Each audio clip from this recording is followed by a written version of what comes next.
What's up, people? It's your boy. What is up? Brother Phil, soul of a nerd. Man, it's been a long time. It's been a long time. Missed y'all. I know you've missed me. I'm back. It's been a minute. I'm putting myself to a challenge right now because I really only have about 30 minutes on my hands right now to work with. So I am actually at my job, um, where I'm an instructor.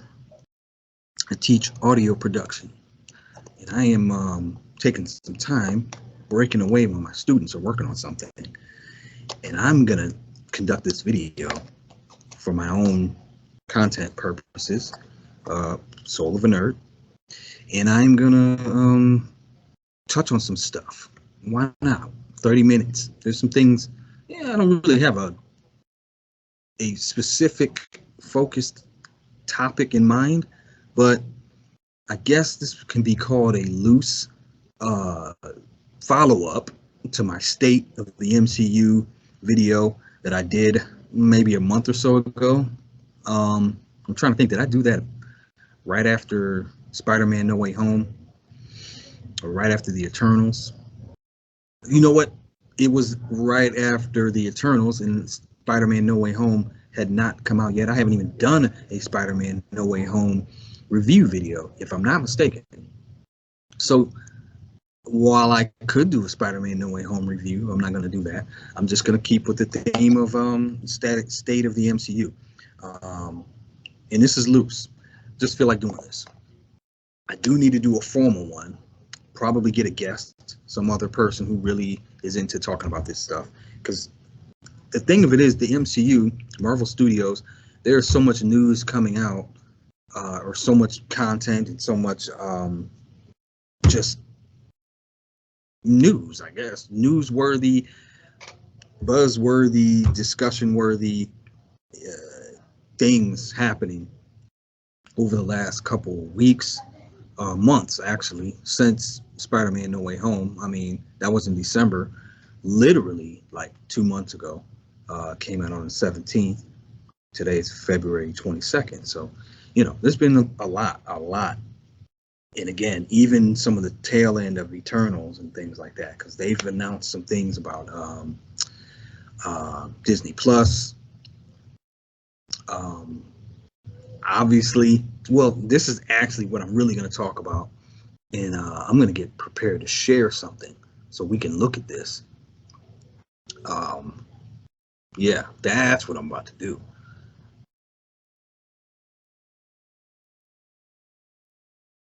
We're about to talk about this freaking Doctor Strange in the Multiverse of Madness trailer. Let's just start there with the state of the MCU. Actually, no. I'll start here. State of the MCU right now is in an interesting, like very fascinating position right now. I'm sorry. I hate to do this. I meant to grab a fork so I can eat my wow, that's pretty cool. Look at that light it puts on me. So I can grab my that's the Google that's the Google white screen giving me all this beautiful light. Shout out to Brock Lesnar and Suplex City. It's an old shirt. Went to the gym today, trying to get the guns back. I need a fork to finish my cantaloupe, so I'll be back.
Okay, I'm sorry.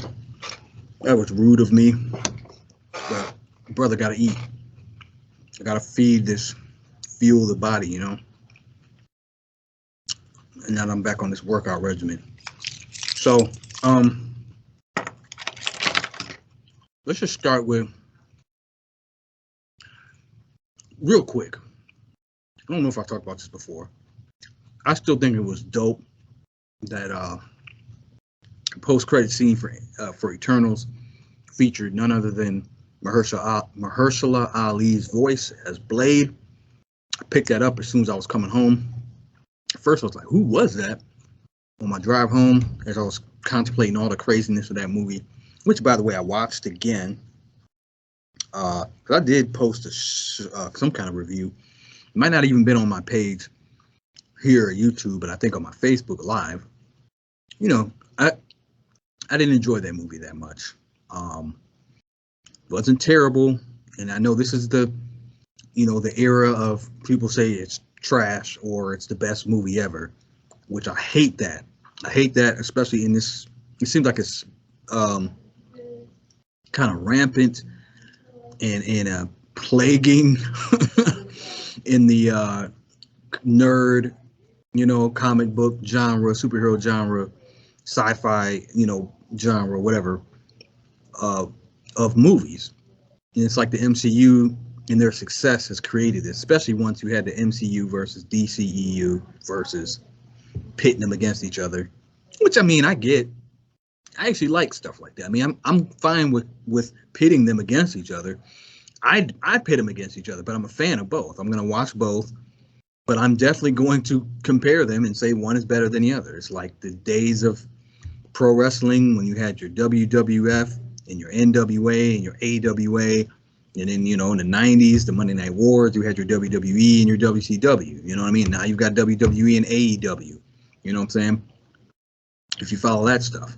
I don't follow it that close, but it's always going to be there. I get it. If you're uh, if there's ever two comparable entities who you can pit against each other, you're going to do it. Jay-Z or Nas, Brandy or Monica. You know what I'm saying? You never Prince or Michael Jackson. You know what I'm saying? By the way, I'm Nas, I am Brandy, and I am Prince on all three of those. So yeah. And I'm WCW and I'm NWA Jim Crockett Promotions. Always over WWE. I don't care what era, decade, they've always been second class citizens, in my opinion. Right now, I don't even watch them. I've quit watching them, and probably around the time CM Punk left. I just literally was not watching them at all. By 2015, I wasn't watching at all. And I still don't. I mean, Sting's run, I didn't even watch that shit. Sting came back and all that. Anyway, we're all nerds here, so you probably follow the same stuff. So anyway, I do watch AEW. I look at it, but I'm not a big fan of it, but I do enjoy some of it. I'm trying to watch some wrestling because I'm a wrestling fan, a long time, almost lifelong wrestling fan. So, I try to watch NWA Power. I tried to watch a little Ring of Honor, Impact. I like the fact that you've got multiple promotions. It feels like the territory days that I grew up on when you could watch like 5 or 6 different companies. Anyway, so I get the pitting Marvel versus DC. It's inevitable, but not to the sense that I think just because I love the MCU, and I do love the MCU, I don't trash DC. It's like when they make bad movies, I'm gonna dog them, but if they make a good movie, it's gonna be good. Uh, on another note, well, I won't even talk about this. Let's just say DC blew me away with something they just did this year. So you can fill in the blanks. DC's only done so many things so far in 2022. And I'm very looking forward to the Batman. It looks sick. Looks like it's going to be dope. Coming out in literally, wait, is it coming out March 22nd? Let's go look that up. I don't know why I keep forgetting this. I think it comes out March 3rd, actually. Wait, let's see. Oh, hell yeah. It's coming out March 4th. This thing is coming out. Wait, this movie's coming out next. Wait. Let me think about this. Not next Friday. This Friday is going to be the 25th. Yes. Yes. Next Friday. What? What? This movie's coming out next Friday. This just made my day. Thank goodness for the short month of February. Wow, this Friday is the 25th. That means Monday is the 28th, which means Tuesday is March 1st. Hey.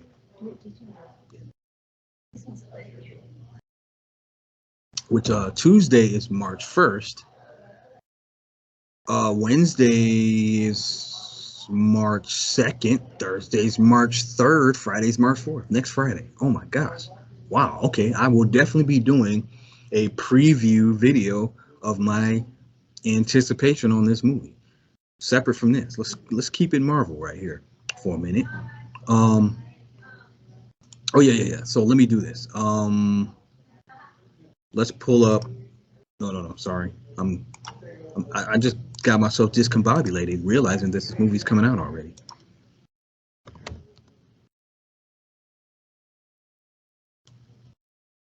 All right. Let's go ahead and pull it up on I'm going to share my screen. Let's just watch this. It's going to be like a watch along. I've never even done one of these. But because of the app that I'm using to make this video, we can actually do this. Here we go. There's the Batman. Oh my gosh, let's do this. Every night, I dream the same dream. And then...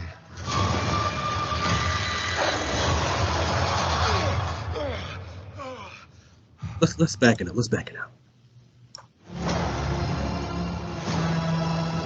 Every night, I dream the same dream. And then...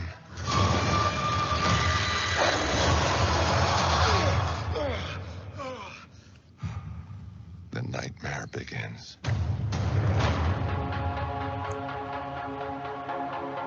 I did what I had to do to protect our world. You cannot control everything, Strange. You opened the doorway between universes, and we don't know who or what will walk through it. Wanda, what do you know about the multiverse? Viz had his theories. He believed it was dangerous. He was right.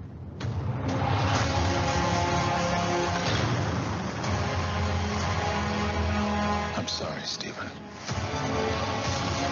Your desecration of reality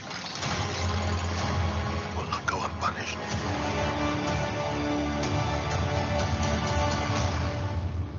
We should tell him the truth.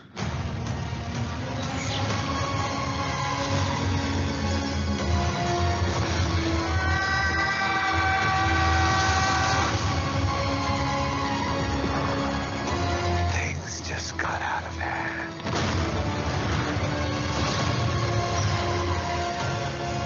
You break the rules. Look out! To become a hero. I do it, I become the enemy.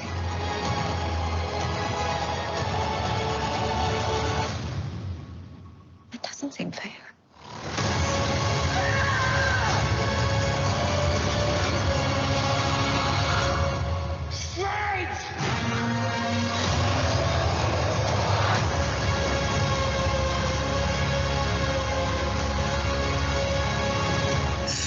Look.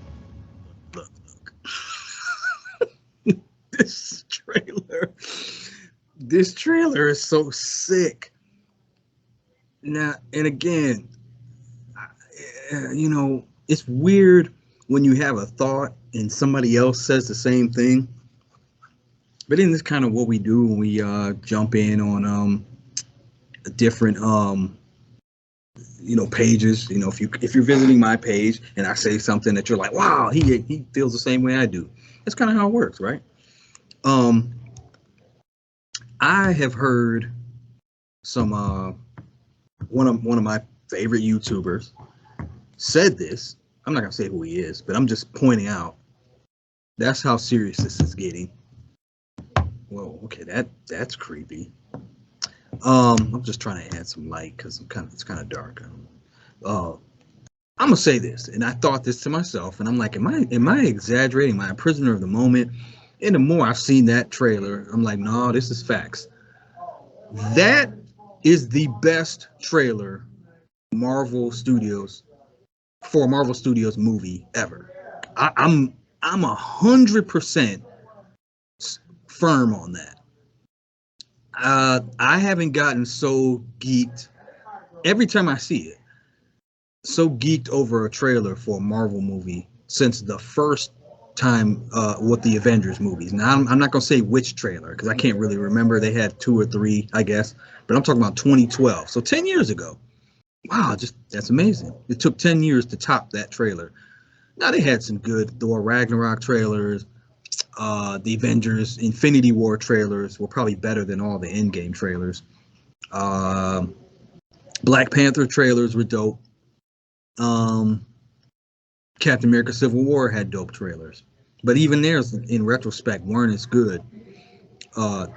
Probably Black Panther, Infinity War, Thor Ragnarok, even Guardians, first Guardians, and the first movie, The Avengers, had the best trailers. I'm trying to think of you know what? Age of Ultron had some good trailers. So that being said, this is the best trailer. This is the best MCU trailer ever. And I don't care if it's Prisoner of the Moment. I really do believe this. I'll go back and watch some other trailers. I'm sure there's a way to look back and watch every trailer from the MCU since they started. You know, and obviously since the Avengers, you know, they really started to step up the trailer game. It's not like Iron Man or the first Thor movie or Captain America First Avenger. I don't think any of those movies had Iron Man 2. I don't expect that any of the trailers for those were all that good. But this trailer is incredible. Now, and this is what I got from this guy, one of my favorite YouTubers. He made this point. He said the job of a trailer is to increase or peak, meaning PIQUE, that your interest in a movie. So he said, based on that, this is the best trailer he's ever seen for a Marvel movie. And using that logic, that's probably why I would agree with him. I didn't think of it in those terms, but that is why, because I've said this in numerous videos, that since they announced the Phase 4 lineup at Comic-Con or wherever that was. Yeah, it's really getting dark in here. I gotta figure out how to fix this lighting. You know what? I'm just gonna turn the lights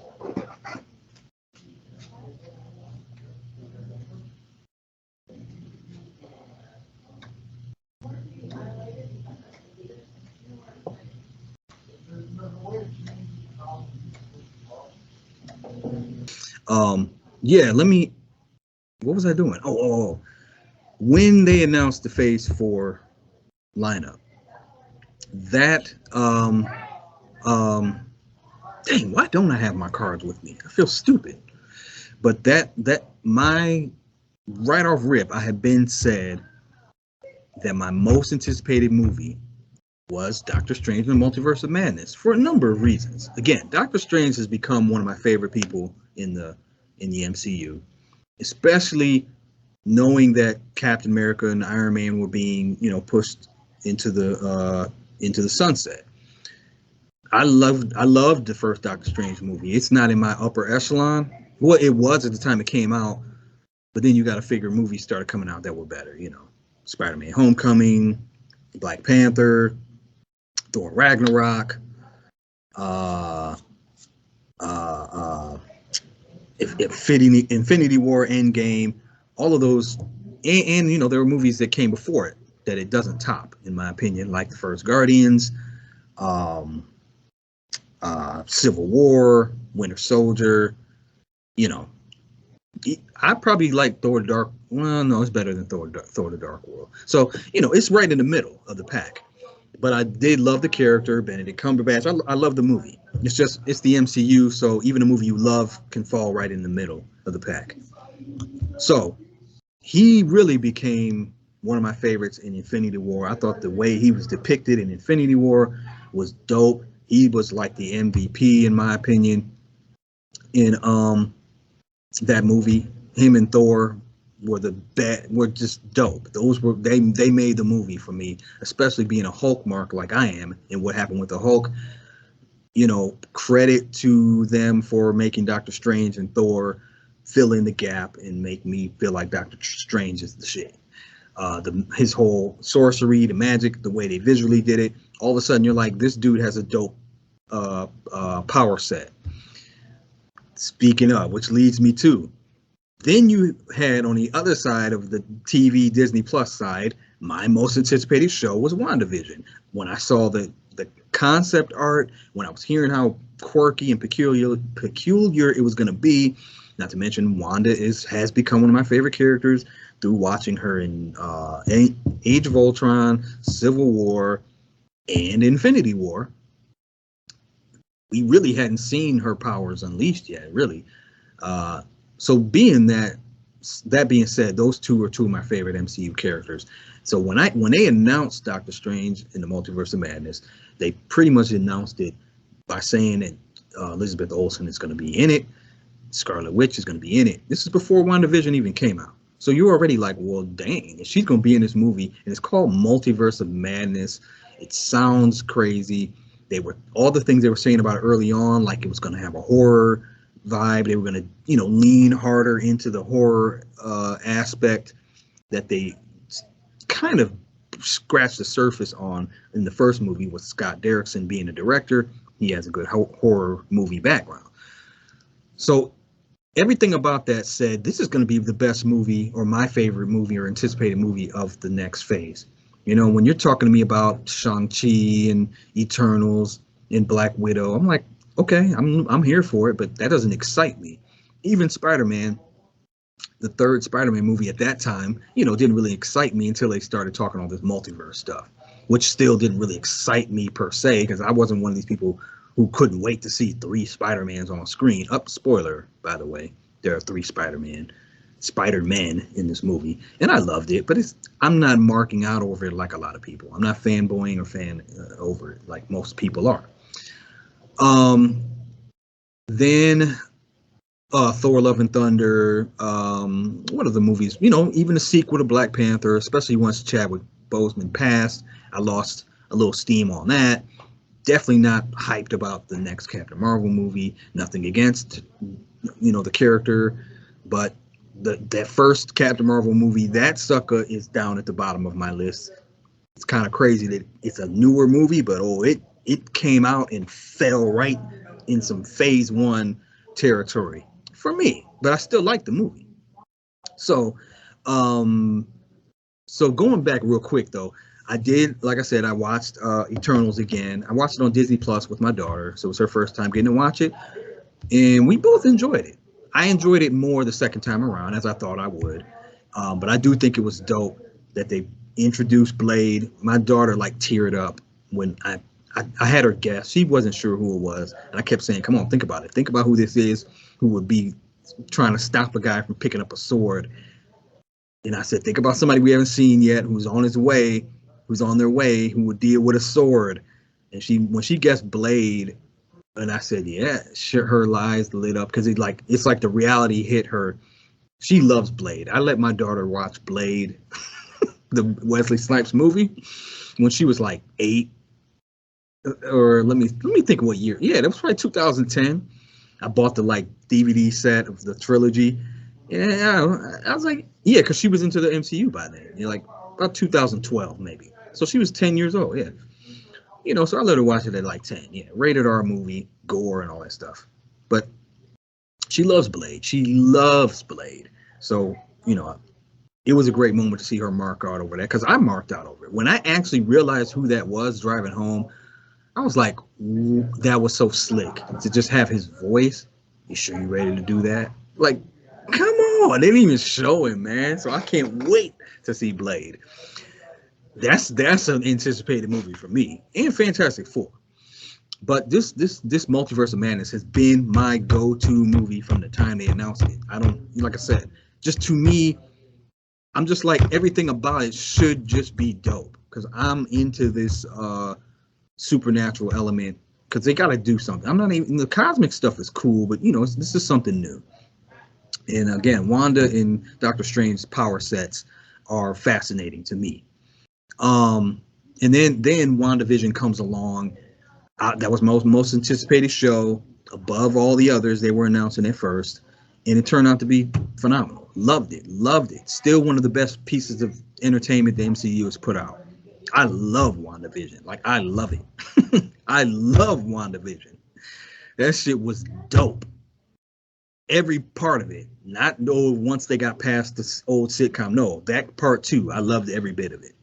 So with that being said, and I'm about to wrap this up, Doctor Strange Multiverse of Madness. So that was the point of this video now, is to hype this thing up. So being that this was already my most anticipated movie, the first trailer, I loved it. I was like, this looks good, man. This looks good. This trailer, though, I'm going to play it back and give some commentary. First of all, you talk about a blessing in disguise. And let me say this on the record, and this is part of my nerdism. I like to just feel like, not a scooper, but I like to just feel like I can read into stuff and talk about it before it may come out. Just, it shows my observation skills. You know, Scott Derrickson stepped away from this movie like mid-production, and it was for creative differences. I'm actually beginning to realize, I think I know what the creative differences are. In Marvel Studios, you can, I'm not saying this is a good thing. This is still, for better or for worse, the jury's still out. It's kind of a catch-22. It is what it is. I'm okay with it, though. But I can understand how it's kind of a little bit of a, dang, y'all need to stop doing this. But think about it. I promise you that the Spider-Man 3, the third Spider-Man movie, when they were finishing Far From Home and they ended it with that cliffhanger, they weren't thinking about making a movie to have Tobey Maguire and Andrew Garfield and bring back Jamie Foxx and bring back Willem Dafoe and, you know, Dr. Octopus and these people. That's not what the plot was going to be. I promise you. Remember, they had the fallout with Sony over Spider-Man's usage, and it was basically about to be over with. The deal was coming to an end anyway, but they had to re-up. So there has been a bunch of things, a bunch of repercussions, ramifications from that re-up. One of those was, I promise you that the conditions was Sony wanted them to do this. We need you to help us with Venom. We need to help us with Morbius and this Craven stuff we're about to do. And why don't you throw Toby and Garfield in there so we can make another billion? Because remember, Sony's making their money back at the end of the day because they're the distributor.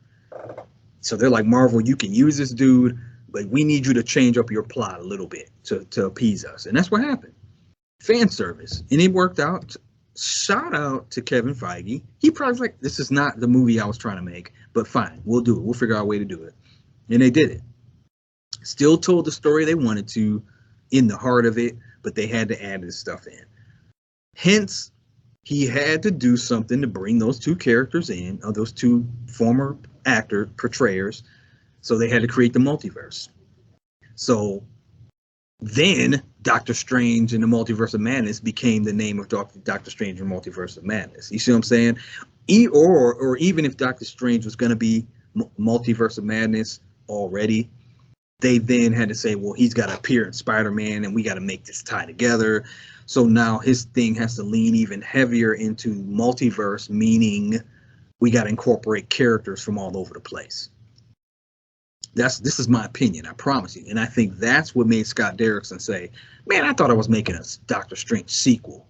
And I can respect his decision in thinking on that. It's like, I wanted to make Doctor Strange a sequel, you know, and it could be a Multiverse of Madness movie, but why are you telling me now that I got to put Tobey Maguire in this movie and I got to put the X-Men from Fox, you know, in an alternate version of this person in this movie. Because that's what I'm saying. At this point, Marvel, this is Disney and Marvel's baby, as opposed to Spider-Man No Way Home was Disney, Marvel, and Sony's baby. So they had to consult with the other parent to as far as how they marketed it and not showing us that these characters were in it.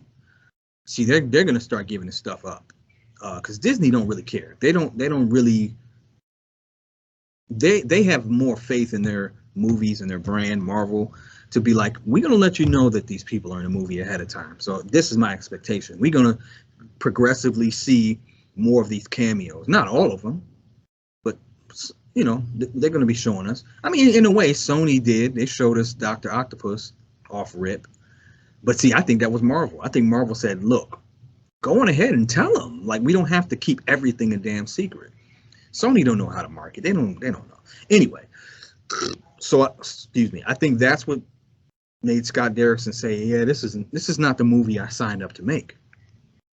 And they had to move him on out and brought in Sam Raimi. So let me get to this. Sam Raimi, coming from a horror background, look at the visuals in this freaking music and this screeching, if you even want to call it music, that accompanies this trailer, and tell me this shit don't feel like a straight up horror movie. This is what they were talking about. Some of it. Now again, some of it is probably was there when Scott Derrickson started in terms of visuals and the tone and colors and, you know what I mean, the palette of the movie and the sounds, music and things like that. And then some of this has probably been tweaked when Sam Raimi came in. So it's like handing the ball off to another horror dude who's like, yeah, I can do this. Who ironically directed the Spider-Man trilogy, the first Spider-Man trilogy. Yeah. This is what they meant when they said it was going to be the first MCU horror movie. And I remember I've made comments, I'm sure, on my videos where I go in the pages and people are like, you know, Marvel, Disney, they're not going to make a horror movie. And, you know, you have one end of people that dismiss it like they're kiddie. It's not going to be that. And then you got the other people who actually are so goofy that they think this is going to be a horror movie. Like you're just going to see, you know, It or Texas Chainsaw Massacre or Freddy Krueger. It's like, come on, people. No, they don't mean it's not going to be a horror movie. It's going to be the MCU's closest version of a horror movie, meaning it's going to be some jump scares.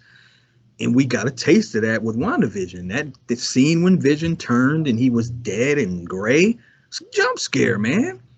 I wouldn't be surprised if Scott Derrickson helped them do that, because that was when he was still working on Doctor Strange, or it may have been Sam Raimi. I can't remember at that point. So this is what I'm looking forward to in this movie. I'm a horror movie fan myself, so that probably was another reason. Like, yeah, I said that early on when they described everything they were naming, or any bit of information they were giving about this movie was like ding, ding, ding, ding, ding for me.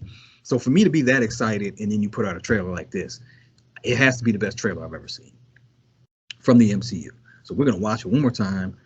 Actually, no, we don't have time to. We'll do it again because I gotta go. Peace. I'm really gonna follow up with this, and we're gonna watch this sucker again, and I'm gonna give my commentary as the thing is playing. I gotta go.